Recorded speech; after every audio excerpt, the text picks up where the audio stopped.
Be to God. It's a joy for me to be with you this evening. Morning was a communion service, and now also there is a communion service. Morning, I started comments from the communion, and really it is God's way of putting it, things proper perspective.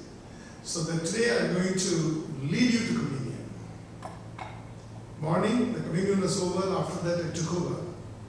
And now the communion is going to follow. And before that, I'm going to lead you to communion. Praise be to God. One of the subjects which is very dear and near to me, which I practiced since 1991. That's what I'm going to bring to you. Next to my messages on the cross, which has done great things across the globe. If there is another topic, that's the topic I'm going to deal today. Forget the number of people sitting here, but I am challenging you and saying that you will not be the same after this message. This is something which changed my life, and my life is going to be, that's what I live that I'm going to tell you today. Yes, you guessed it rightly. The topic is forgiveness. There's something unique about Christianity. Forgiveness. God came to forgive the man. I want to tell you one thing. There are two words in which you can condense from here in Christianity. Giving and forgiving, that's all. Father God gave His only begotten Son. Only begotten Son gave His life. And what we got? Forgiveness. And now similarly, what He demands of you, He demands that as you are forgiven, you have to forgive others. So if you take a coin, if you take a, what do you call it in English? And I get confused with German and English. English, coin. Okay. So if a coin has got a head and a tail, both sides should be minted. Otherwise it's not a legal tender. If you want to use a currency as a legal tender, it contains the head and it contains the tail. When I say tail, it is not the less important, but tail fixes the value, but the head gives you the authority. If you take your coins, it will contain the US head on it and the value on the other side. If you come to our country, we have the German head on it, but the value at the back. Look at the value. So the value is fixed by the government, and accordingly it is being used. So Christianity, when you take it as a coin, it has got two sides. It has got a head and it has got a tail on the other way. An authority on one side and value on the other side. And the authority I got when I got the forgiveness from Christ. And the value I get when I exercise the forgiveness on others. Amen? So this is not going to be my message for the day. Shall we all, we will say Lord's Prayer. Our Father, which art in heaven, hallowed be thy name. Thy kingdom come. Thy will be done on earth as it is in heaven. Give this day our daily bread. Forgive us our trespasses as we also forgive our trespassers. Lead us not into temptation, but deliver us from evil. For thine is the kingdom, the power, and the glory forever. Amen. Praise be to God. So why did I say the Lord's Prayer is? Let me start like this. In the state of Punjab, Punjab is undergoing a big revival these days. In the state of Punjab, when Akalis were very active, there was a Brahmin, Hindus versus Sikh. That was the problem. A Brahmin was caught by the terrorists, not terrorists, I would say that according to them it's a nationalist, their group. Akalis, one man, he waved his revolver at this man and he said, I'm going to shoot him down. This happened when Akalis were active in our country. Then this Hindu person said, don't shoot me, I'm not a Hindu. Then he said, what are you? I'm a Christian. And these Akalis had a soft of Christians. I don't know the reason. Maybe because we build houses, we build schools, hospitals and all. I don't know the reason. But they never considered us as enemies. So he said, but this man was very intelligent.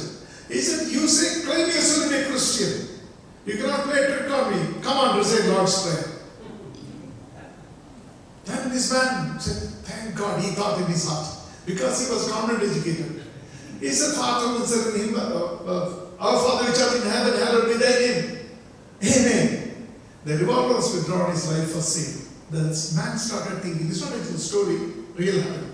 Man started thinking, by reciting this Lord's Prayer which he was taught at the school in a convent, I am able to save my life.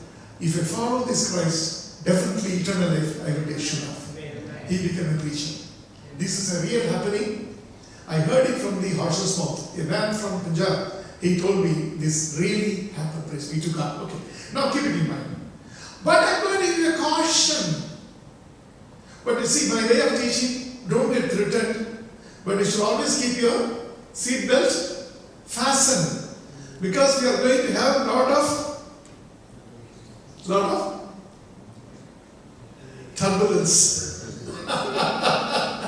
Don't worry. That's the way. It's called a mental objective method. I challenge other things for a stuff. Don't get worried.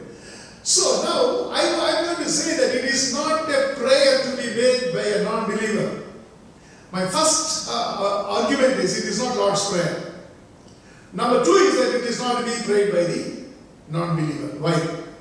Because it is not Lord's Prayer, it is a prayer taught by the Lord to the disciples. Luke chapter 11:1. And the details you contain. They came to him and said, Lord, you teach us to pray. Then he says, this is the manner in which you should pray. That says, our Father which art in heaven, all those things he says. So it's a prayer taught by Jesus to the disciples. Number one. Number two, if you want to know Lord's Prayer, go to John 17. There Jesus makes a big prayer to Father. And it's a long, lengthy prayer you read that. That is Lord's Prayer, but that it is a disciples' prayer. This is a disciples' prayer. Okay. Number two, why I call it a disciples' prayer is that there are two important elements in this prayer. I taught it 1 year for my church. So I'm going to deal with this 1 hour, what has been given to me, and important, only one aspect I'm going to deal on that. See, if you look at the prayer, what is the invocation? Our Father. To whom is God the Father? Not any Tom, Dick and Harry. God is Father only to his children. And who are his children? John chapter 1 verse 12 says, they who believe and accept his Son Jesus Christ, then he gives authority to become the children of God. So without accepting Christ as my Savior, I cannot become the child of God. But I can be a subject of God. Please listen to me. God is the overall ruler. Whether you accept or not, Trump is your president. Not only for Republicans, even for Democrats. For everybody, he is the president. But he is a father to his daughter, his son. So there is a difference. So, our God is the God for the entire universe. Whether the devil accepts it or not, it's his problem. But our God is the Lord and Father to the people who accept him. So here when you say, our Father which art in heaven, you are addressing the Father. That means that you become his children already. Who are the children? Born again people. So that's why this should not be made by the other people. This prayer is meant only for the believers. Number one. Number two, it was taught to the disciples. It was not a part of the, actually strictly speaking, this is taught to the disciples. They come to him and say, teach us how to pray. They made one mistake. They should have told, teach us how to preach. That's why we preachers take all the freedom to preach anything we want. That's what. Jesus never taught us to preach. So homiletics came very later on, hermeneutics came very later on. But at least he taught them how to pray. So second thing is that it's a disciples' prayer. Number two.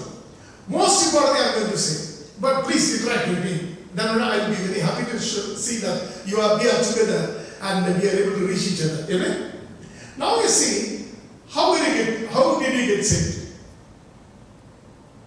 Through grace or by deeds? Grace, pure grace. Grace of God, grace on God's part, faith in my part, so I got saved. is salvation? Forgiveness of sin, right? Correct? Am I right? Yes. Pastor, you correct me. Because your church, you are the father of the church. See, salvation is nothing but getting forgiveness of these sins. Did Jesus say, when he came in the first time, Jesus, you forgive me. First of all, that Padma and that Ramana, that drama, you go and forgive them. Then only I can give forgiveness. He never said that. He never said that at all. He never said that you go and you make good the losses to the people that you come to me, I will give you salvation. He didn't say that at all.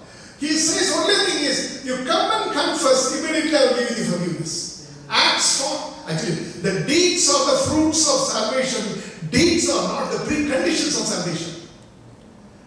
You don't require the preconditions for salvation. Grace is all sufficient. But you require fruits to show that you are saved. Amen? So they are the products of salvation. This we should remember in mind. So here in this prayer, but Jesus, you are what? How do you pray? Forgive us our trespasses. What did he say? As we forgive. As we forgive. How can you pray that prayer as a non-believer? Isn't it? It's logically, it's untenable. Any person can ask you, say that only through grace I am saved. Through faith and grace I am saved. And you hear it say, as we forgive my trespasses means, it is conditional forgiveness. That means only when I forgive my trespasser or my enemy, you will forgive me. Are we together? So that very clearly shows that these prayers should not be made by non-believers. Non-believers should make the prayer of the publican. Oh God, I am a sinner, have mercy upon me. That's all. That is the prayer to be made by the non-believer. But the moment you become a believer, your prayer changes. He said, this is the model I give you. What is the model? Forgive us our trespasses as we forgive our trespasses. My God, the responsibility squarely falls on you. On one side you receive forgiveness. Because you have been forgiven, you should forgive others. If you don't forgive others, don't come back to me seeking forgiveness. Because you are bound by the principle in the Lord's Prayer. It's very clear. Lord's Prayer has got a very beautiful 7 components, and the 8th one is the doxology. Now in this, all components, given this name, daily bread, as we are giving alms to people, no. Forgive, lead us not into temptation, and deliver us from evil, as we are not tempting others. No, it is not that way. There is only one part of this whole prayer is conditioned on that is, forgive us our trespasses as we forgive trespassers. You know how important it is? Not that alone. Below that there is a footnotes. Jesus says, so he says, for thine is the kingdom, the power, and the glory. Amen. He doesn't stop there. There is a, if you forgive your enemies, then I will forgive. Your Father will forgive you. If you do not forgive, He won't forgive you. There is a provision clause, there is a purity clause. I am a student of law. My law professor told me, whenever there is a section singled out for special mention, have a second look at it. People who are doing law, please listen to me. Whenever a section is singled out for special mention, there is something specific, special about it. What is that? Out of these so many parts of this prayer, only one thing is explained. Father, there are 2 explanatory notes. That is, if you forgive, Father will forgive. If you don't forgive, He won't forgive at all. Now it's very clear that it is not a non-believer's prayer, it is a believer's prayer. Then you ask how the Punjabi man was saved.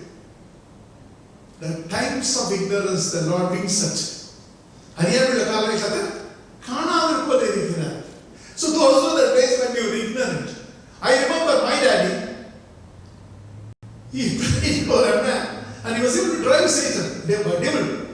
We saw them. My Chittappa, he was a doctor and he was possessed with the evil spirit. And my daddy didn't know Bible at all. He took the Bible and put it on his head and said, in the name of Jesus, go.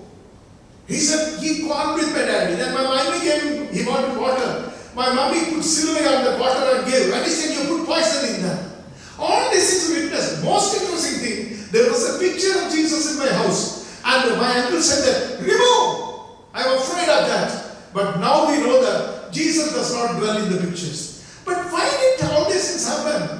the types of ignorance he winked at. He knew that these children have got some little faith. I want to honor them. I don't want to put them down before the devil. But now God taught us. God has taught us so many things now we understand. I was talking to Ezekiel Francis. He told that there was a magician who used Jesus' name and some miracle took place. Then he asked God, how can a magician do that? He said that the magic was not in his spell, but it is the name. Name above all names. So the name of Jesus makes all the difference. Okay. Now coming to this Lord's Prayer, I would call it a disciples' prayer.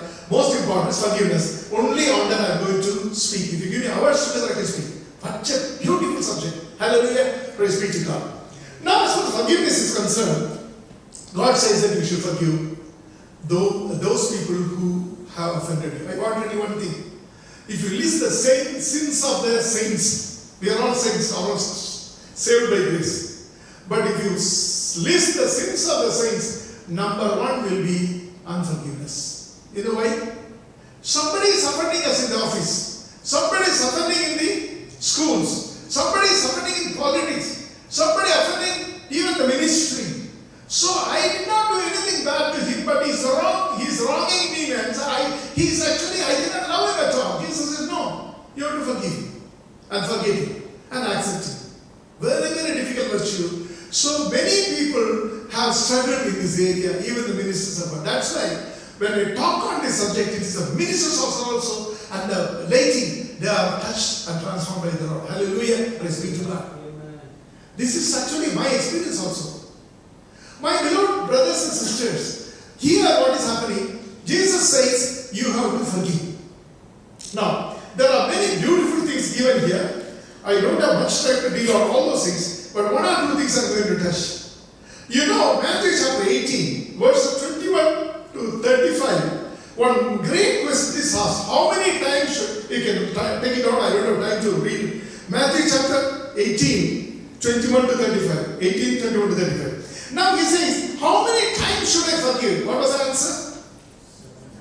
70 times 7. What does that mean? You should always carry a calculator. Calculator is not sufficient because we have an Excel table with you. Premkumar, Jayakumar, Ramkumar, all Kumars you put there and say, this fellow on this day, okay, 1, 2, 3, 4, 5, 6. You do that and 70 times you count up, oh my God, account closed. Hereafter we not forgiven, so you can strike it off. So you require an Excel table to deal on the problem. No, doesn't need. God, see, I'm telling you what I learned from the Lord. 70, what is 70? Bible. Anyone knows number 70? One small clue I will give you. Psalm 90. 70 and 90 make any meaning to you? What is the lifespan of a man? Ah, you got it. Other person morning somewhere. You are the mother, I am the midwife. The baby is in you, you have to deliver. You are not pushing it further. So push. What is push? You said, Uncle, I saw him here. Push. Pray until something happens. Push. Okay. Please, this session, please take it very seriously. Now the answer is in you. 70 stands for the lifespan of man. Sir, how long will you forgive your enemy? Till my death. My God, poor sinner. Today I have 7 enemies. Tomorrow it is going to be 8, 9, 10. All these fellows I should forgive. What to do? Everything you put in the basket and you have to delete it further. Hallelujah, praise be to God. It's very, very difficult, I know, but God's grace, nothing is impossible. I practice it. Now the question is that he says that 70 stands for lifespan. Lifelong you forgive. It is not like somebody will say, this time I forgive you. This is the last chance. I already forgive you 70 times. And this is the last chance, a grace time I give you. Next time you do that, you will see that. Next time when he does, entire thing will be replayed. Entire thing will be replayed. He said, no, 70. Delete. Okay. What 7 stands for in biblical typology? Perfection is first. 7 stands for perfection. So he is saying, you know some people how they forgive. Okay, I forgive you.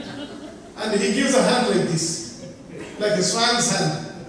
He gives it looks like a Disney cartoon. That is not forgiveness at all. We carry a black umbrella, big black Bible, white dress. But you know why we carry the Bible? Because we are God's children. White because we are God's holy people. White, you know why black umbrella? To hide me from my enemy. Who is my enemy? The other church. So whenever he comes, I will simply that flag, what is it called? Right view. While marching days, right view means they will change, turn like this. Right turn. What is it called? Right turn. Well, right turn. About turn. Not even about turn. There's the way you bend the flag also. No? Before the flag, you bend the flag. Before the VIP, you bend the flag. There's a name for that. I forgot my scout and also my NCC. Anyway, now the question is that, now right view. So when you use the umbrella to hide yourself from the person, you are unable to face him, but you have to face him. Praise be to God. Okay. 7 stands for perfection.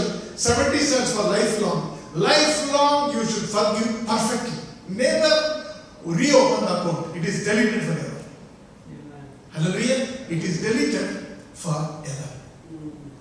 So that is number 2. There is a parable in there are so many things to say. I don't know what to say. Anyway, it's okay. Matthew chapter 18, 23 to 35. Who remembers the parable? Matthew chapter 18, parable verses 23 to 35. It talks about an oppressor. Oppressor. Can you read that? Please read. At least few verses we will read. Am I passing it? Yes. Like a certain king wanted to settle accounts with his servants. And when he had begun to settle accounts, one was brought to him who owed him 10,000 talents. 10,000 talents, number 1. Okay. But as he was not able to pay, his master commanded that he be sold with his wife and children and all that he had, and that payment be made. The servant therefore fell down before him, saying, Master, have patience with me, and I will pay you all. Then the master of that servant was moved with compassion, released him, and forgave him the debt. But that servant went out and found one of his fellow servants who owed him 100 dinars. And he laid hands on him and took him by the throat, saying, Pay me what you owe. So his fellow servant fell down at his feet and begged him, saying, Have patience with me, and I will pay you all. And he would not, but went and threw him into prison till he should pay the debt. So when his fellow servants saw what had been done, they were very grieved and came and told their master all that had been done. Then his master, after he had called him, said to him, You wicked servant, I forgave you all the debt because you begged me. Should you not also have had compassion on your fellow servant, just as I had pity on you? And his master was angry and delivered him to the tortures until he should pay all that was due to him. Amen. Very interesting parable. You may have read it, I don't know how many times. It has been preached also. But what the Lord taught me, I'm going to teach you from this parable. Number 1, 2 debtors. One was indebted 10,000 talents. 10,000 talents. And now the king forgives that. Okay, 10,000 talents, write it off. And he says, okay, I forgive you. But then, this fellow, a forgiven man, he comes on the way and he finds a person who owes him 100 denarii, that is 100 days' wages. So, 100 pieces of silver, 100 denarii is 100 days' wages. Now, this man says, hey, you owe me 100, where is the money? He says, sir, I don't have the capacity to pay. Please give me some more time. No, I can't give you. He puts him in the prison. Now the people who watch, they go and report to king. King calls him and says, you wicked servant, I forgive 10,000 talents and you are unable to pay 100 pieces of silver or 100 denarii. So So what he did, he cancelled his previous cancellation. That means the original debt restored. And now he is put in the prison to be oppressed by the oppressors. This is the story. Now you may be asking me, Pastor, what is the value of 10,000 talents? You want to know? Please turn with me to 1 Kings chapter 16 verse 24. 1 Kings chapter 16 verse 24. But some of you can read that. 1 Kings. And he bought the hill of Samaria from Shemer for 2 talents of silver. My God. For 2 talents of silver, you can buy the hill of the whole Samaria you can build. So for 10,000, what can you buy? Entire California or maybe US, I don't know. Isn't it, Pastor? Yes. With 2 talents, if you can buy the entire hill. With 10,000 talents, you can buy a huge land. Such was the huge amount of debt this fellow had, which was forgiven. And what is the value of, what is the problem of the other fellow? 100 pieces of silver, 100 dinars, 100 days wage. So every day, daily wage was 1 denari. And he could not, 100 dinari is nothing. 100 dinari is nothing. So that he came and he poured it at the, that he could not forgive. And that's why the king was very angry. He said, I gave you such a big forgiveness. Can't you give smaller forgiveness to other people? I want to ask you a question. What is the value of your forgiveness which you got from Jesus? In my case, I was 13 when I got saved. Of course, I didn't have the big sins of the modern days youth. I didn't have. I was brought up in a village at the time. And of course, one great thing was I was addicted to MGR movies. Only reason is I wanted to become a big leader. That's what made me to read Karl Marx, Das Kapital, this and all. And when I saw the movie, some ordinary man, he becomes a demagogue and he becomes great things and he does all those things. And I was much attracted by this. This type of leadership is required to remove poverty, all those things. These are all childhood things which never happen. You know that. Even after MGR becoming chief minister, he could not do anything at all because these are all utopian dreams. Without God's help, we can't do anything at all. Now, that was one of the sins I had, if I have to confess. At the age of 13, what were the things which we had? Disobeying parents. So, that's some of the ordinary, that day sins were there. Fortunately, this was not invented. Otherwise, I would have brought hell inside the house. Isn't it? So, that's... So, this was the situation of the time. Even telephone was not there. Television I saw only in the exhibition. So, that was our condition. So we were living only with the books. Praise God for those days. We want them again. Now the point here is, my son, I told him, and in your age, he was 8th standard. I said, in your age, I read 600 books, serious books. I got a list. 600 serious books I read at your age. He said, what is the use, Daddy? Did you have a computer? No. Did you have cell phone? No. Did you have all those television? No. Then what else can you do? You can only read. We got everything here. I said, then if you don't read, your knowledge will happen. I cut and paste, Daddy. That is modernism. Now, God forgave all my sins. All my sins. And God forgave all of our sins. And if you put the value, it can never be equated at all. Hallelujah. Praise be to God. My beloved brothers and sisters, God gave the forgiveness which can never be purchased from anybody. And that is the amount of forgiveness we got. That is 10,000 talents. But somebody wronging me. He didn't return my book. He did not return my Bible, which he borrowed. Of course, this is my tool. And also this is my diary. I write so many things in this. My tears are here. My story is here. This is my register, in which I register all my feelings. So definitely it is valuable to me. But somebody takes it and doesn't return to me. Humanly, I am justified in being angry at him, but Jesus says, no, forgive him. Hallelujah. Anything for everything, why we get annoyed? Daughter-in-law, mother-in-law quarrels. Because in-laws treat you as outlaws. It happens. Husband, wife, quarrels. You know why we have more than one Santa Bata, when there is a ladai, he will go to one room and she will go to another room. The wall is called the firewall. You can fire from here. So these are all things. But you have to forgive each other. If husband forgives wife, if the wife forgives husband, the house will be called home at heaven@home.com. Home is called, and it's a little heaven, home at heaven@home.com. Praise be to God. Hallelujah. My dear brothers and sisters, we have to, that's simple thing. It's only 100 dinari case, whereas 10,000 talents, don't forget.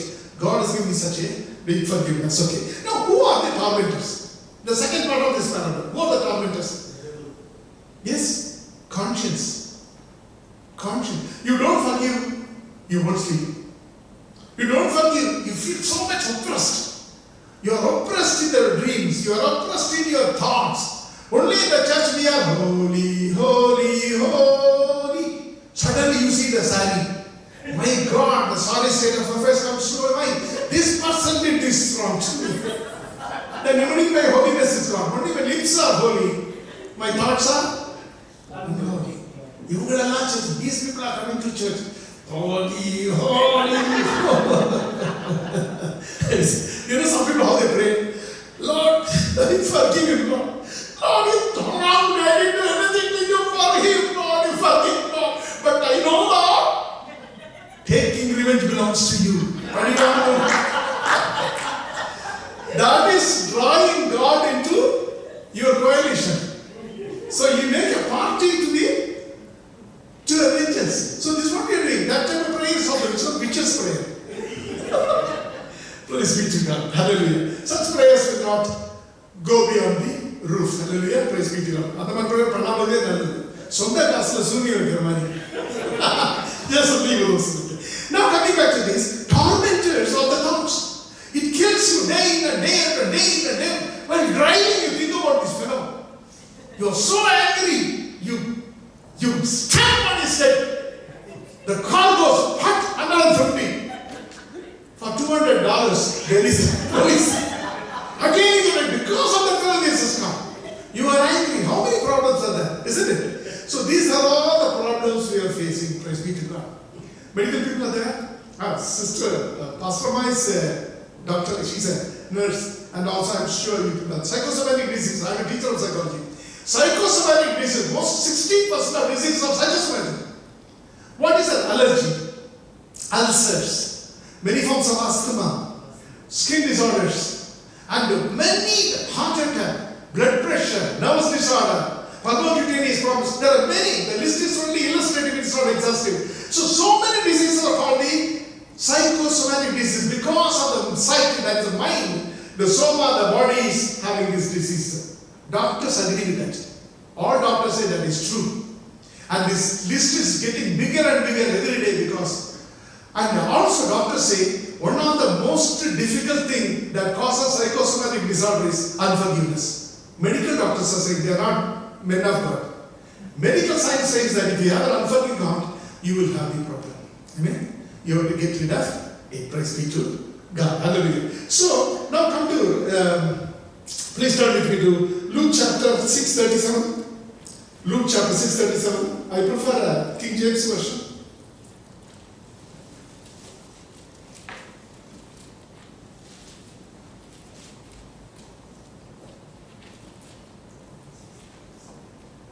Awesome. 6:37.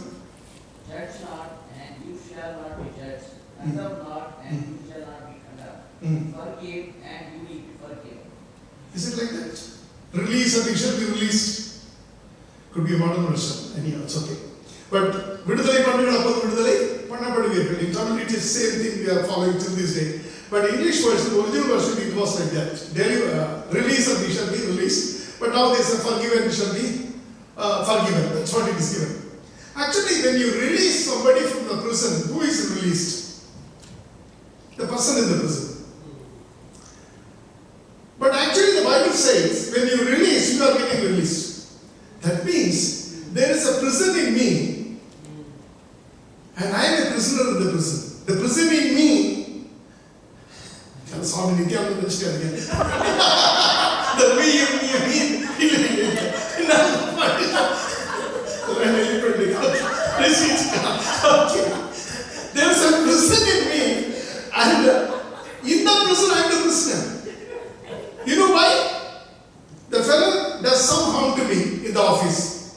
And while driving, I think about it. While coming to the house, I think about it. While sleeping, I think about it. The dreams exaggerate it. And morning, the blood pressure is very high. And the pastor visits, he said, brother, why your blood pressure is gone up? He said, were you praying for revival in India? No. He was praying for the destruction of his enemy. Your BP goes up, your bodily problem, everything comes. 10% of damage was caused by your enemy, but 90% added to you. 90% added to you. Emotions actually they pepper the feelings. So the more and more you think about him, the more and more problems you get. When you are thinking about it, spoiling your own body, that fellow is holidaying in Honolulu. Spoiling somebody's life. Better don't think about it. Forget him. Forget him. God will take care of you. Hallelujah. We don't want to wound ourselves further with a non-forgiving attitude. Praise be to God. So it's release and it should be released. What does that mean? I'll give you a psychological demonstration. There is a cage in you. In that you don't keep your lovebirds. There you don't keep your friends.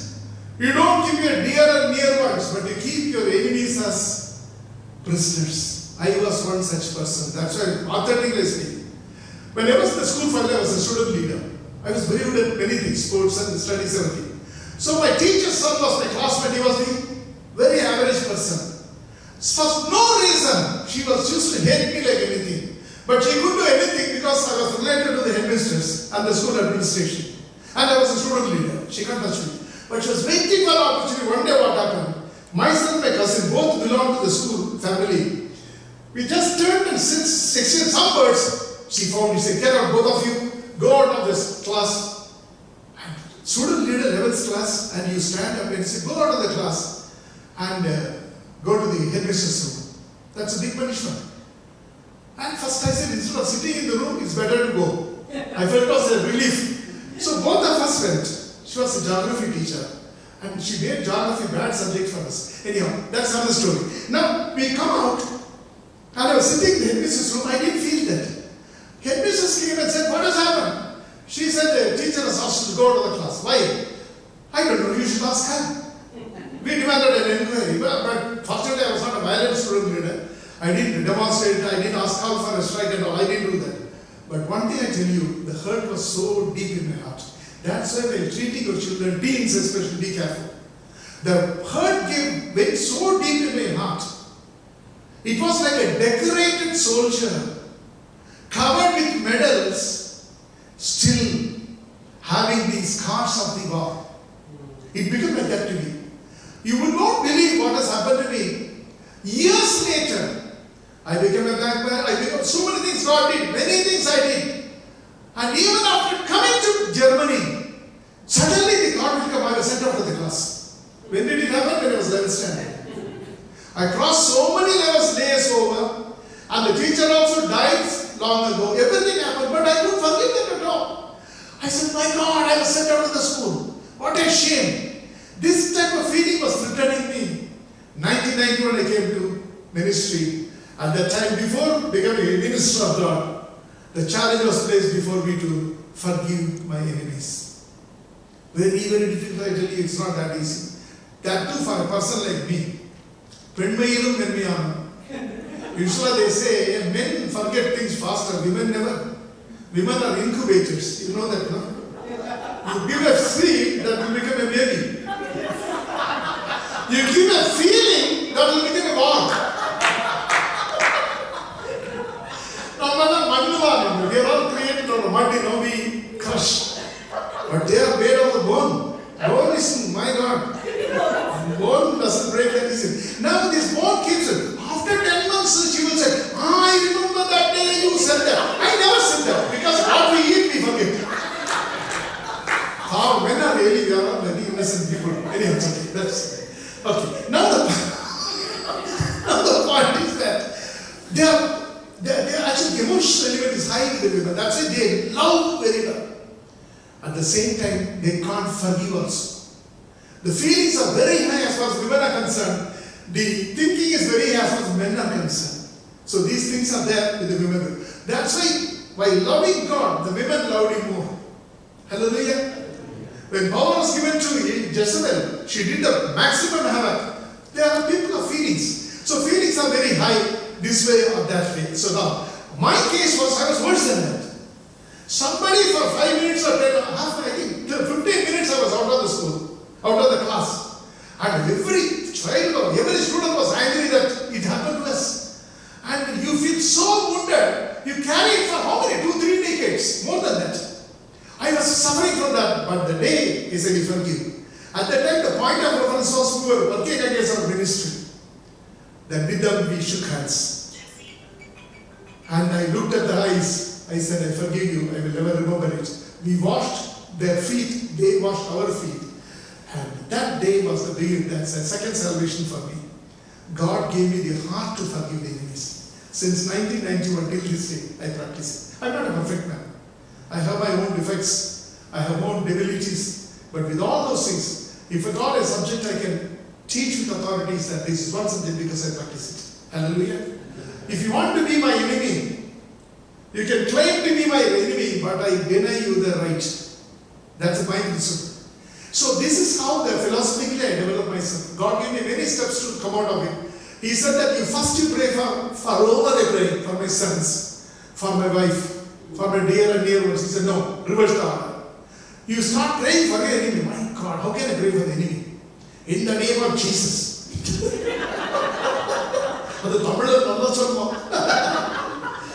But you see, initially it was a big struggle. My God, it was like 10 delivery together. Worse than this is. No, I had real struggles initially, but actually I have already washed the feet. I have already taken the communion. And then slowly, I started blessing them and praying. First part of my prayer is blessing my enemy and praying. Blessing the enemy, praying. By grace of God, I came over that. It took time, but I made. Hallelujah. Thank be to God. Hallelujah. One or two important incidents I want to narrate. I can deal more on the word, but one or two important incidents I want to give you. One happened in the United States. That was the year 1996, I believe. I was in a particular place. I leave it unnamed because we'll explore and find out. The pastor was a drug peddler, white man. And this man got saved. Then what he did, he bought a wine shop and a weapon shop together and joined it into a church. He said, I'm going to do my church here.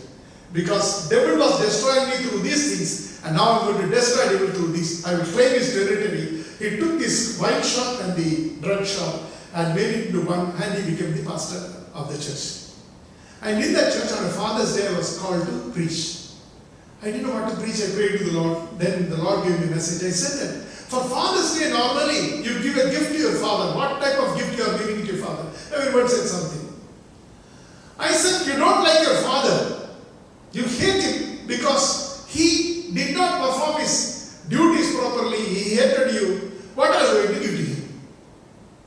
Silence. I said, I will suggest you one which will not cost you anything. You need not go to Walmart to buy that.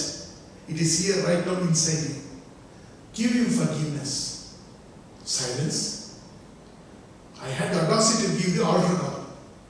I said that in this Father's Day, you are going to give forgiveness to your parents, your parents, yes, father, especially father. And he said that you just forgive them. And during the prayer time, I said that those of you who would like to give this gift to your father, you can say. First hand to go up was the pastor's father, white man. He stood up and he said, I forgive my father. I said, what was the problem? He said that my father has failed to be a father. I had never seen my father at all. My father left my mother when I was in my mother's womb, and I had never seen my father. So I had the vengeance against verse 65. He said, I had vengeance against him. And today, Pastor, I release him. Let me enjoy this happiness and joy. I was just shocked. I said, thank you, Lord, for bringing me here for this one soul. Then popped up another person. He was an Afro-American. He stood up and said, Pastor, I forgive my father. I said, what was the problem? He said that, listen to this, very, very cunning. He said, my father's father was not, my pastor's father has not seen his father. My pastor's father has not seen his father, and because the father was so irresponsible, and he forgave him. And in my case, I forgave my father whom my mother has never seen. 1,000 thoughts flowing in your mind. Was it in vitro fertilization, test baby? So many things. How can a woman she has not seen the husband at all. And he says, my mother has not seen my father at all. I said, how was he born? He said, you are not in Manhattan to understand this. Then he said something which shook me. Even now when I narrate, I am shaking. You know what he said? She was sweet 16, my mom. A devout Christian, a wonderful believer. She went there shopping in the dusk of the day. As she was crossing the condominium, from nowhere, pounced on her a basket, a dog, plentiful pound of flesh. And before she could realize what was happening, he was gone with the winds, carrying with me within the chastity of my mom. He has taken away the chastity of my mom. And this fellow my mother has never seen. It was already dark. Before she could realize what was happening, that fellow raped her, and put it in the simple words, raped and he disappeared. Everybody recommended to wash this seat. My mother, being a devout Christian, she said, no, that is God given.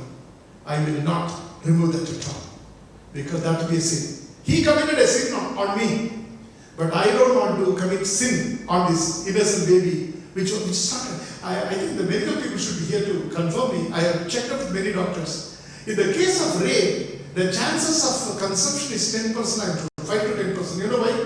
Because woman does not cooperate. So because the woman does not cooperate, the passage of the sperm to reach the egg, it is blocked in many cases. He might get the pleasure partially. When he doesn't get the pleasure, that's why he uses violence to kill her. But in this case, what happens? She was one of the sexual cases, sad, she conceived. And they said, wash it down. It is a remnant of the residue, or it is they call it the scum of this scoundrel. You wash it off. She said, no.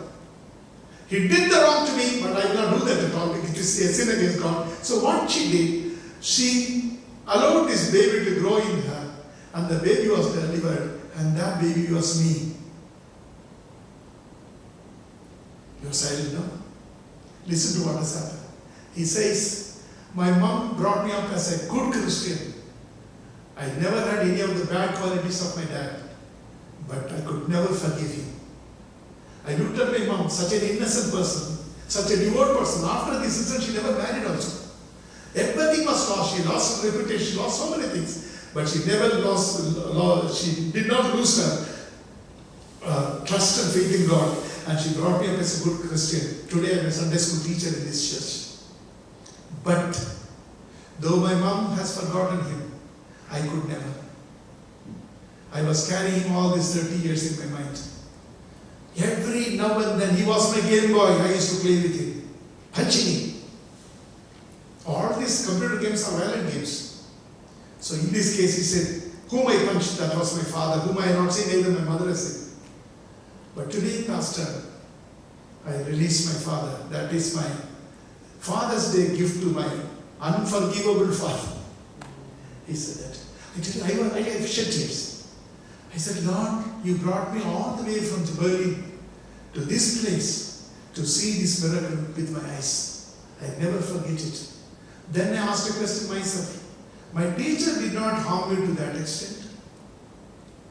Just sending out of this class for 15 minutes, I was harboring such a hurt in my heart for so many years. But look at this case. This is a unique case wherein he is having the moral courage to release his father.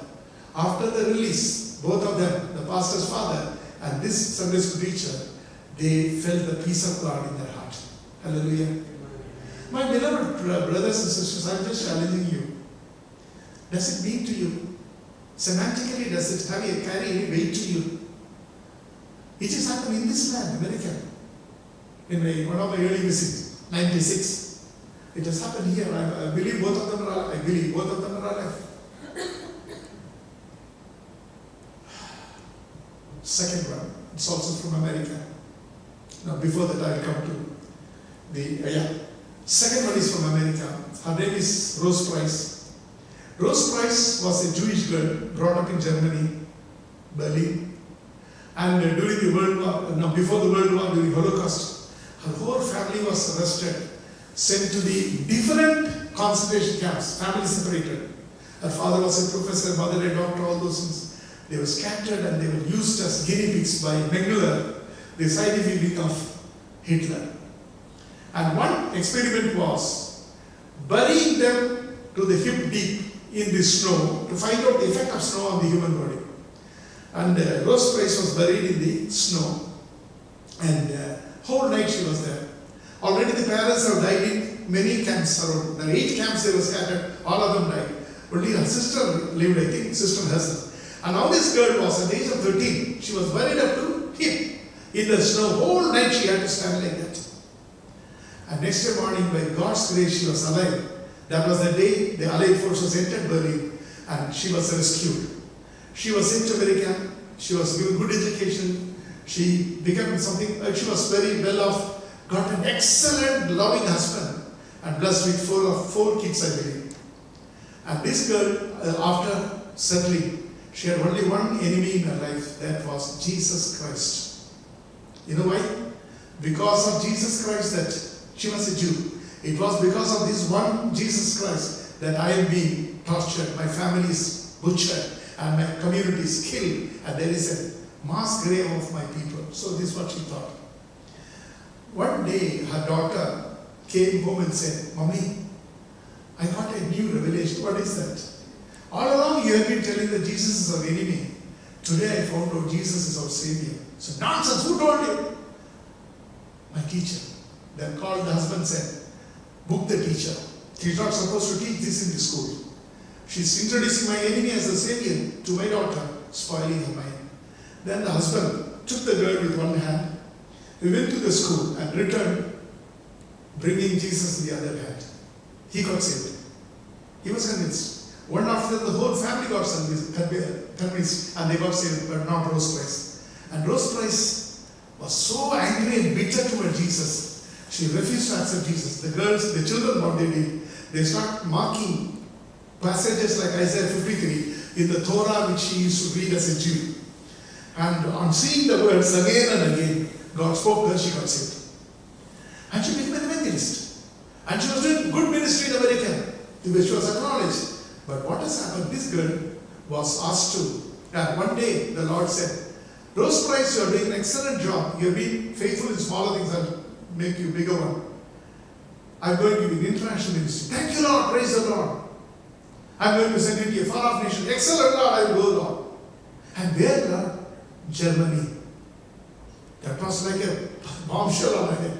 Not to Germany, Lord. I will not go there. I cannot evangelize those fellows. He said, then don't do evangelism. I don't want you. Stop.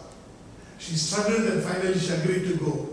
But as she was ascending the stairs of the aircraft, she was smiling and telling herself, I didn't tell God one thing.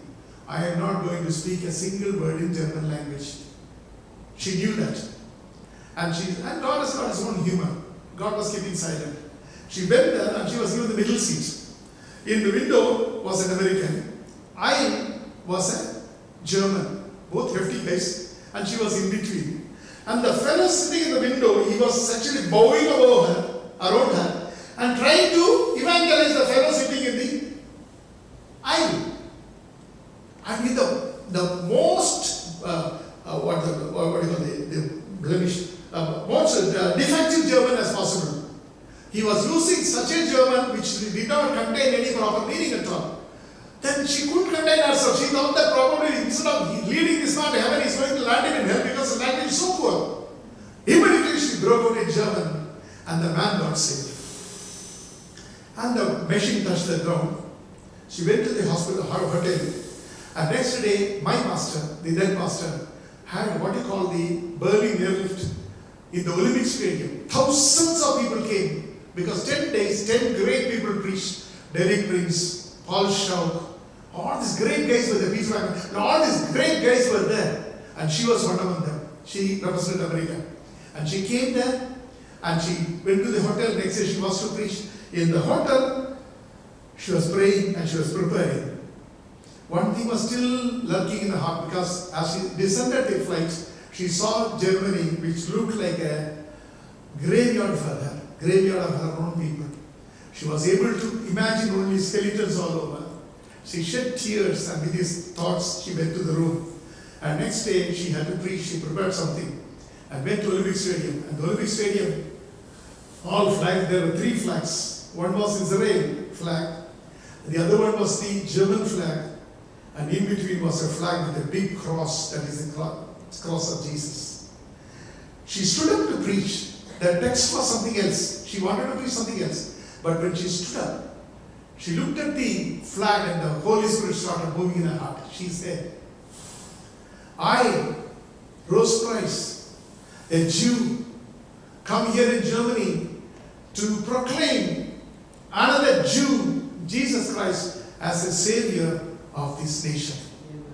After she made that declaration in Germany, the Israel Nazis, they started shedding tears. And they came forward, started seeking forgiveness from each other. No, she said, I forgive you all Nazis. You destroyed my community. But today Jesus says, I should forgive you. I forgive you. All these things carried it. I forgive you. And the moment she said, everybody stood up, and the Israel Nazis and the Jews and other people, they hugged themselves. And in the ocean of tears, all hatred and bitterness got washed away. This happened in our church, in Olympic Stadium in Berlin. Now, this is the most important thing. Rose Price returns to the hotel room. I didn't tell you one thing. Because she was buried in the snow, hip deep, overnight, she suffered from rheumatic arthritis for several years. Even after salvation, it was not healed. Even after praise, it was not healed. Like the thorn of Paul, it has been piercing her all these years. And even when she was entering the pulpit, she was going to the pulpit, it was not healed. But after she gave the forgiveness and came to the room and changing the dress, she realized, oh, my pain is gone. She bent herself, she jumped, and she said, my God, my pain is gone, my pain is gone. Thank you, Lord, for healing me. God said, I didn't heal you, you healed yourself. Because the medicine was in you, you never used it. What was the medicine? Forgiveness. He said, you never forgave your enemies. That's why the disease was lurking in you. And today that you released your enemies, you got released. And you have been delivered from these clutches of the devil. And she got total cure. This is one of the things which we have seen in Berlin, in Germany. Yeah, I have seen similar things in my own ministry. People, if they forgive, they get relief. Praise be to God. Finally, because the time is short, one incident from the Bible, with that I'm going to conclude. With a request. If you have anybody in your mind whom you are not forgiven, whether here or home, away in India or other places, you have to forgive. Forgiveness is a benefit for the forgiven. If you forgive, you get the benefit. Okay. Luke chapter 15, there are 3 lost items, lost and found. Lost sheep, lost coin, lost sons, not son. Many people we focus only on the prodigal son, but actually both the sons were lost. How I tell you. Sheep was lost in the wilderness. The coin was lost in the house. The younger son was lost in the wilderness. The elder son was lost in the house. The younger son, after his debauchery, destroying everything, he comes back to his senses and he comes back to the father's house. And father accepts him. Father did not go in search of him, but he was waiting for him. And he goes, hugs him, kisses him, gives him the ring of authority, gives him the shoes of preparedness, and also gives him the robe of righteousness. And he accepts him, makes the fattest cow to be killed, so that fattest calf to be killed, so that a big biryani could be made. And this was going on. At that time, the elder son comes. And now all of you are going to keep your speak-boom manometer ready. We are going to measure the blood pressure of the elder son. Now he comes. There is music. Please remember, the music was not ordered by father. Father ordered shoes, he ordered the ring, he ordered the robe, he ordered everything. He did not order music at all. Who ordered the music? I believe one of the servants. They said, calf, the ring, the robe, the shoes for the son. What for the father? Ever since the son was lost, there is no music in the house. Father has missed the worship. And let us restore worship. So that's why he authorized the worship. And the song was going on. It was not the smell of the calf. It was not the brightness of the ring. It was not the scent of the robe. But it was the music that stopped this boy. He said, what is the music there? What he should have done, he should have come inside and asked the daddy. Now Munian comes out, the servant. You know, our servants are how brilliant they are. He said, hey Munia, come here. What is this music going on? Why Hemagad is singing? He says, Yajama, master, you know. Little masters come. 140, 95 blood pressure. This is systolic and diastolic. Please make a record of it. Okay. Then he says, what did daddy say? Daddy went and hugged him. 180 by 110. And he says, what else? Daddy gave good dress. Daddy kissed him. 200 by 115. Before he would get cerebral hemorrhage, thank God the father came out. Father came out and saw what is happening. He was standing like this, like a villain. He said, Daddy, what is wrong with you? I was working for you all these years, adding to the family, but that's not destroying. Everything belonged to this house, that's not destroyed to the prostitutes. And he's returning. You are hugging him without a medical checkup. Isn't it? You know from where he's returning? From the pig's den. Pigs are abomination of the Jews. They should not eat, neither they should touch, they should not have it. That's what the Legion's parable, the incident happened outside Jewish colony. It's a heathen story. It's happened among the Gentile. Now here he says that, so you did all those things. He did all those things. And you hugged him and you kissed him and you slaughtered the fattest calf for me. For me, you are not even given one goat or lamb. I don't know what he says. மூத்தவனுக்கு எப்படி enjoy பண்ணணும்னே தெரியாது, இளையவனுக்கு எங்க enjoy பண்ண நிறுத்தணும்னு தெரியாது. Two sons, two extremes. One fellow did not know where to stop, another fellow did not know how to start. And this fellow, second fellow, is so annoyed. He said that fellow has destroyed this. Father, why did you? Then the daddy says, no. He was lost and he's found. He was dead and he's alive. Should we not rejoice? How does the chapter end? This is very, very important. This is how I study the Bible. How it should have ended. After listening to the father, he was convinced. Both of them walked into the house and thereafter they lived happily forever. Chapter 60. Am I right? That is the way the chapter should end. Because we are all writers, even I am a writer. So that's how it should end. But Jesus says, the father comes out and says, he was lost and he is found, he was dead and he is alive. Should we not rejoice with him? Full stop, chapter 16. Nothing to do with chapter 15. What has happened? Where is the missing last paragraph? Where is the happy ending? Where is that Subham? What that is missing in this film? What has happened? Where is it God? God says that, my son, I am a good storyteller. I could have concluded.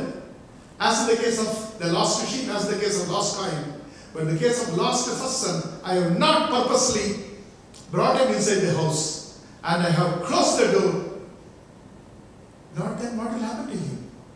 You have to bring him in. It is your duty. Who are sitting and listening? You have to bring the elder son inside the house.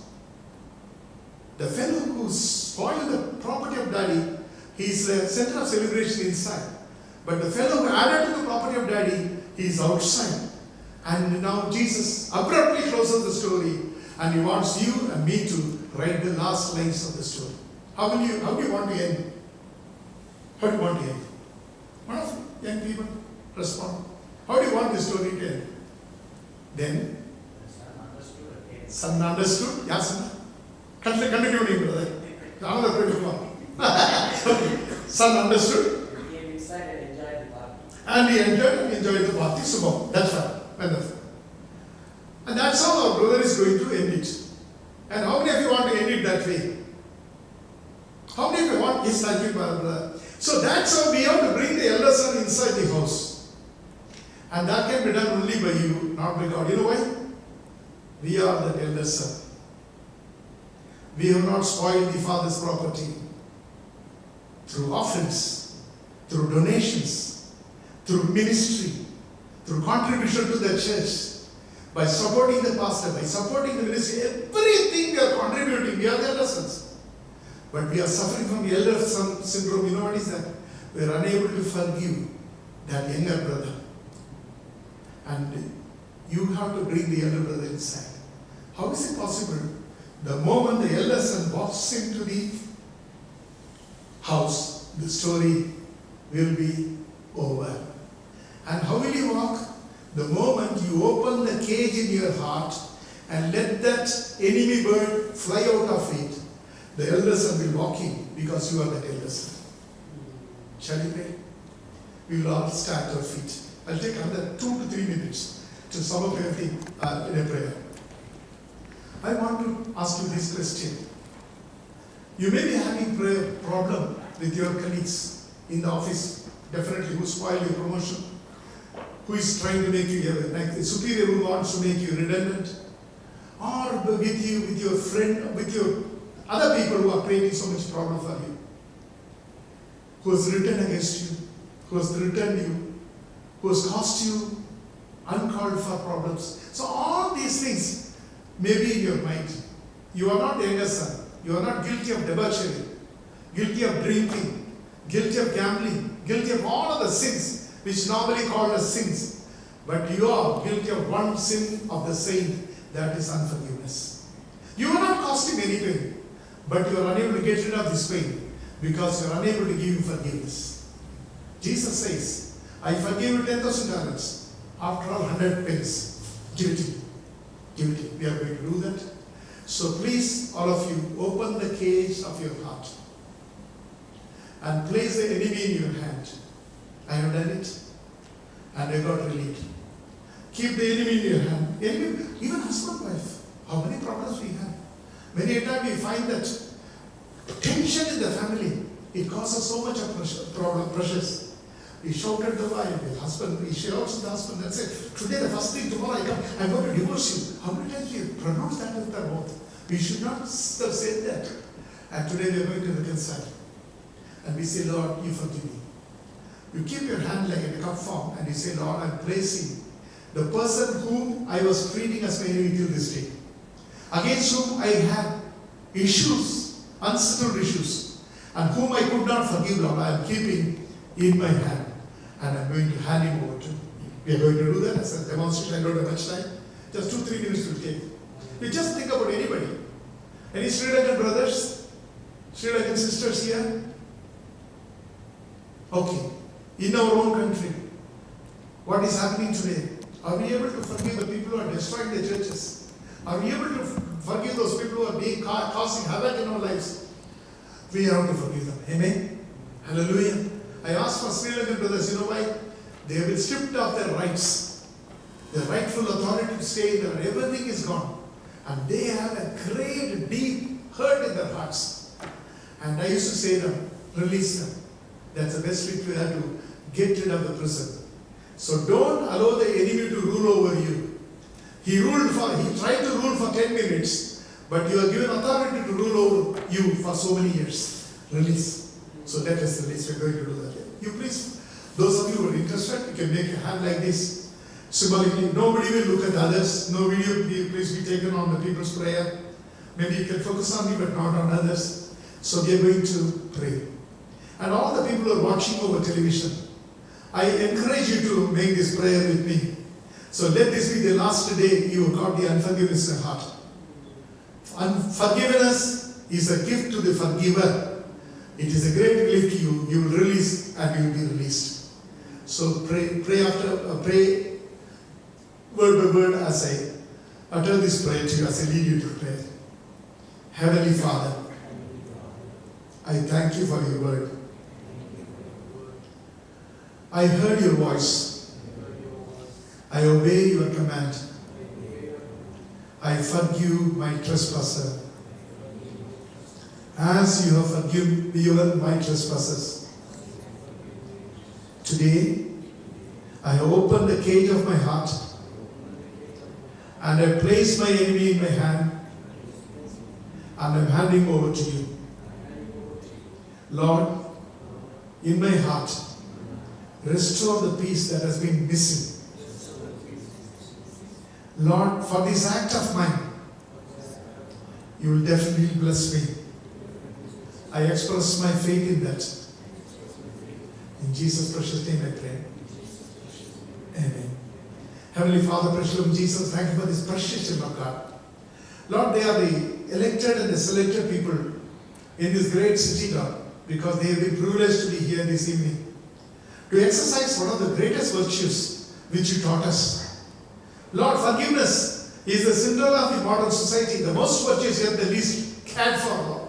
But today they have taken the step of faith in releasing the enemies from the cages of the hearts. And Lord, you remove the cages from the hearts, Lord. Let the traces of all this bitterness of the past be gone, O Lord. With your precious blood, Lord, you wash their hearts, Heavenly Father. And let it not remain empty. Lord, in the place of the enemies who have been occupying all these years, Lord, you fill your joy. You fill the spirit of sweetness. You fill it with your favor. You fill it with your grace. You fill it with goodness. And above all, Lord, you fill it with your self-will. You occupy it. No more, no more, no more. The people who have been released, they will never come back to the cages, Heavenly Father. Lord, bless each and every precious child who has made this prayer earnestly, sincerely, and confess it before you for the shame of the devil, O Heavenly Father. Lord, let them return with assurance that I am no more a prisoner of my own emotions. I am no more a prisoner of unforgiveness. I got a clean heart and I returned home with a happy spirit. Lord, this is the blessing I speak upon them. I thank you for the wonderful church and for the beautiful pastor and pastor ma. Lord, also the leaders of this church and the what precious children of this church who have been devoted, dedicated, and they are trying to build the church, Lord. Lord, you have chosen them as ambassadors for this great nation of America, Lord. They never suffer under the little flock syndrome. They don't call themselves little flock. They say our shepherd is great. Amen. That's why, Lord, though there are few here, they have ventured to make spiritual warfare in other states. They venture to take spiritual walk around this nation of Heavenly Father. Lord, bless these children. Wherever the sole of the feet touches the ground, Lord, let me claim it in the name of Jesus. Lord, give them branches all over, Lord. Let it be a revival, Heavenly Father. We are not asking for yet another church. We want the fire of revival to be poured on this land, Lord. Let America be revived, O Lord. Let America be revived, O Lord. Let America be revived, O Lord. And come and see us, O Lord. Come and see this church, Heavenly Father. Let the fire of revival fall upon them, Heavenly Father. Let it catch like wildfire all over, Heavenly Father. In Jesus' precious name I pray. Amen. Amen. Thank you very much. This is the last meeting for me. Not only in Los Angeles, unscheduled meetings. These are all unscheduled meetings. Actually, I was drafted for a meeting in Pennsylvania. So that's what I'm going to do next week, for Wednesday onwards. But I thank the Lord for the grace He has given me to enter this beautiful place first time in the city of Los Angeles. But no, the angels are there. Only the devilish angels, fallen angels should be lost. And we, the God's true angels, are here to rule over this land. This land is yours. கால்விதிக்கும் தேசமெல்லாம் கர்த்தருக்கு சொந்தமாகும். கண்பார்க்கும் பூமியெல்லாம் கல்வாய் கொடி பறக்கும். So this is the last word I leave with you. God bless you, precious children. Thank you for the patient hearing. I know that one sin I am confessing several times, I am unable to get out of that is keeping time.